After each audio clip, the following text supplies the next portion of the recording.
Assalamualaikum warahmatullahi wabarakatuh. Selamat pagi, semoga sehat selalu.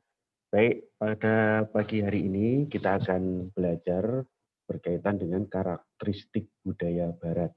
Jadi, sebelum kita mengajar, terutama mengajar orang asing yang memiliki budaya Barat, kita harus tahu karakteristik budaya Barat. Apa saja karakteristik budaya Barat itu? Jadi, setiap budaya itu memiliki karakter khusus, termasuk budaya Timur. Minggu lalu kita sudah belajar perbedaan budaya Barat dan Timur. Sekarang saya akan menjelaskan karakteristik budaya Barat. Setiap budaya ini memiliki karakteristik tersendiri, atau saya menyebutnya adalah karakteristik kultur. Kenapa memilih karakteristik? Yang pertama, kultur ini bersifat general atau spesifik ya, bersifat general dan spesifik. Jadi berbeda, bersifat umum dan khusus. Yang kedua adalah kultur dapat dipelajari. Jadi budaya itu sebenarnya bisa dipelajari dengan pembiasaan, pola pembiasaan yang ada di masyarakat itu. Jadi kita bisa mempelajari budaya yang ada di Barat, akhirnya kita menjadi tahu budaya Barat itu bagaimana. Begitu juga dengan budaya yang ada di daerah-daerah lain di Indonesia. Anda yang berasal dari Rembang misalnya bisa mempelajari budaya yang ada di Cilacap, budaya yang ada di Tegal, dan sebagainya. Jadi kenapa budaya itu perlu dipelajari? Karena eh, tidak terjadi, jadi supaya tidak terjadi istilahnya shock culture, kita mengalami gegar budaya. Atau istilahnya mengejek budaya lain, tidak. Jadi budaya ini tidak ada yang buruk sebenarnya, jadi perlu dipelajari. Yang ketiga, budaya itu bersifat simbolis. Ini simbol-simbol tertentu di dalam budaya. Misalnya budaya makanan. Budaya makanan ini ada simbol. Jadi ketika ada hari raya, Idul Fitri maupun Idul Adha misalnya, ada budaya yang ada di masyarakat Muslim di Jawa. Masyarakat Muslim Jawa ketika Idul Fitri ini ada selamatan misalnya. Selamatan dengan membuat ketupat, lepet. Apa itu simbol dari lepet, simbol dari kupat? Ya, ini ada budaya yang simbol. Simbol lepet misalnya, lepet itu lepat, minta maaf misalnya. Yang keempat adalah melengkapi perilaku alamiah. Jadi budaya ini di masyarakat ada perilaku-perilaku yang secara sengaja dikerjakan, dilakukan, ada juga yang perilaku yang sifatnya ilmiah. Misalnya dengan orang tua ini menghormati. Ini budaya yang ada di masyarakat. Sehingga perilaku alamiah ini otomatis muncul ketika kita berhadapan dengan orang tua. Jadi kita langsung menghormati misalnya dengan apalagi dengan orang tua mencium eh, mencium apa ketika salaman itu dicium ya, dicium tangannya misalnya. Ini secara alamiah itu terjadi. Kemudian yang kelima, ini adalah budaya menjadi atribut kelompok yang ada di masyarakat tertentu. Jadi masyarakat-masyarakat tertentu memiliki budaya-budaya yang berbeda. Secara khusus, ini masyarakat di lokasi tertentu memiliki budaya yang spesifik. Ya, ini kalau kita sudah bicara spesifik. Misalnya masyarakat Samin, budayanya apa? Masyarakat Dayak, budayanya bagaimana? Masyarakat Medan, budayanya bagaimana? Nah, ini berbeda. Ini tidak hanya pada atribut ini pada hal-hal yang general, yang umum, tapi juga spesifik. Misalnya acara-acara tertentu, nah, termasuk pakaian-pakaian memunculkan adanya pakaian-pakaian adat ketika pernikahan. Nah, ini berbeda.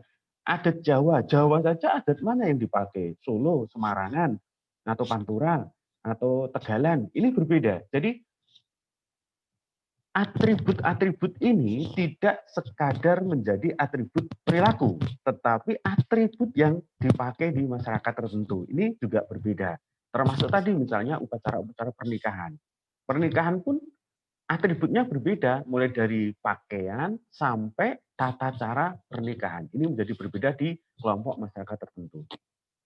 Kemudian, sistem yang tersusun sebagai model. Jadi budaya ini adanya sistem yang menjadi model. Namanya model ini akan terus-menerus. Jadi akan terus-menerus dari leluhur sampai ke keturunan-keturunannya. Jadi sebagai sebuah model. Dan yang terakhir, karakter budaya apa? Budaya ini bersifat adaptif. Meskipun sudah ada aturan, ada sistem, tetapi budaya juga bisa berkembang. Jadi adaptif, menyesuaikan dengan zaman. Contoh sederhana misalnya, dulu tidak mengenal adanya budaya seminar, misalnya seminar online atau webinar. Tetapi karena adanya pandemi COVID-19 ini, akhirnya sekarang sudah menjadi budaya. Budaya kuliah online, kemudian webinar, ada lagi istilahnya seminar yang sifatnya online, pelatihan online. Jadi ini menjadi budaya adaptif. Nah, bagaimana karakteristik budaya Barat? Ini karakteristik budaya Barat. Nah, karakteristiknya bagaimana? Saya mulai dari filsafat pendidikan dulu. Kenapa saya mulai dari filsafat pendidikan? Karena ini sangat penting, filsafat pendidikan ini, untuk memahami budaya Barat. Pendidikan ini berasal dari berdasarkan filsafat yang ada di Barat. Jadi ketika Anda sudah memahami karakteristik budaya Barat, kemudian ingin mengajar dengan siswa-siswa di Barat, nah ini harus memahami filsafat pendidikannya bagaimana. Yang pertama adalah guru adalah tamu bagi siswa. Jadi di Barat, guru ini tamu bagi siswa. Namanya tamu sangat dihormati. Seperti budaya yang ada di Jawa, ini tamu itu sangat dihormati. Sama dengan yang di kelas, ketika ada di pendidikan di wilayah di pendidikan dengan budaya Barat, ini guru itu sangat dihormati. Ya. Jadi bagaimana dihormatinya? Jadi guru ini harus menjaga irama antara motivasi dan isi materi. Jadi guru tidak sekadar mendistribusikan pengetahuan, tetapi guru ini lebih pada memberi motivasi, memberi inspirasi, terkait dengan materi yang disampaikan. Jadi harus pintar. Pintar-pintarnya guru adalah ketika guru itu memberikan motivasi yang iramanya terjaga dengan isi materi. Akhirnya apa? Muncul inspirasi-inspirasi baru bagi siswa. Tidak sekadar menyampaikan pengetahuan atau materi saat itu, tidak.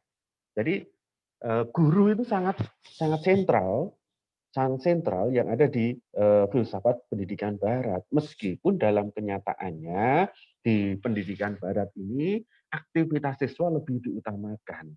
Guru menjadi pendamping. Pendamping dalam pembelajaran yang ada di kelas. Tetapi pendamping itu harus tahu segala hal. Ya, guru harus memiliki pengetahuan yang luas selain pengetahuan inti yang dimiliki. Jadi tidak sekadar materi saat itu saja disampaikan. Nah, guru itu harus siap ketika mengajar dengan pola pendidikan Barat, ini harus siap ketika ada pertanyaan-pertanyaan yang muncul dengan seketika karena kreativitas siswa ini luar biasa. Kita tahu ketika pembelajaran pembelajaran Barat, budaya Barat dan Timur, bahwa siswa ini pede sekali. Sifat orang Barat ini sangat pede. Ketika ada yang tidak tahu, pasti langsung tanya. Nah, inilah guru harus siap di situ.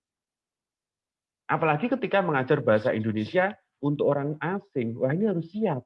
Kenapa jalan bisa menjadi berjalan, menjalani, menjalankan, jalan-jalan, dijalani, dijalankan. Nah ini guru harus siap dengan pertanyaan itu.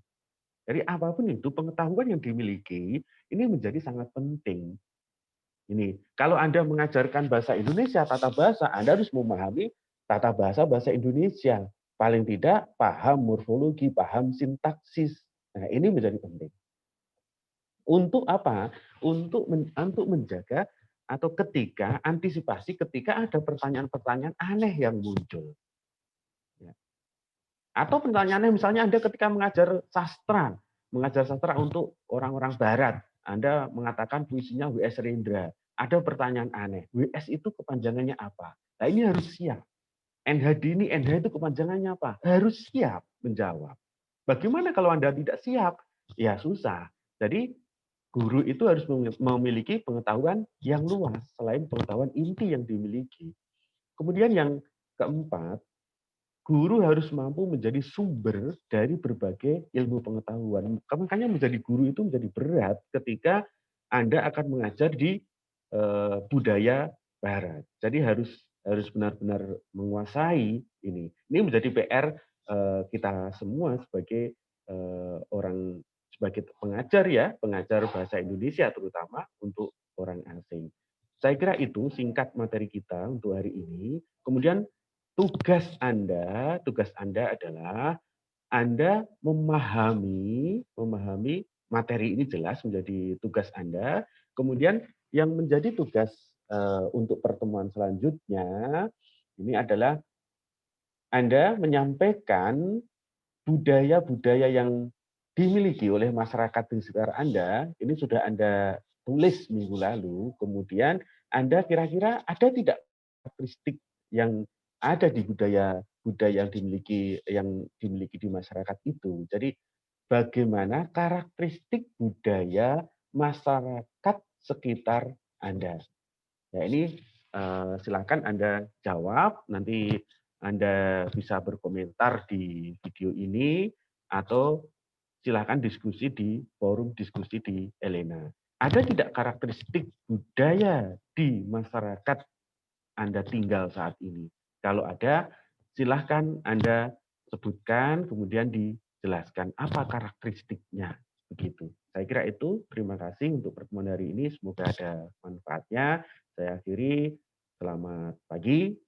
Jaga terus kesehatan ya. Masih pandemi. Jaga selalu keadaan badan, makanan yang bergizi ya untuk mengimbangi aktivitas Anda. Terima kasih. Selamat pagi. Assalamualaikum warahmatullahi wabarakatuh.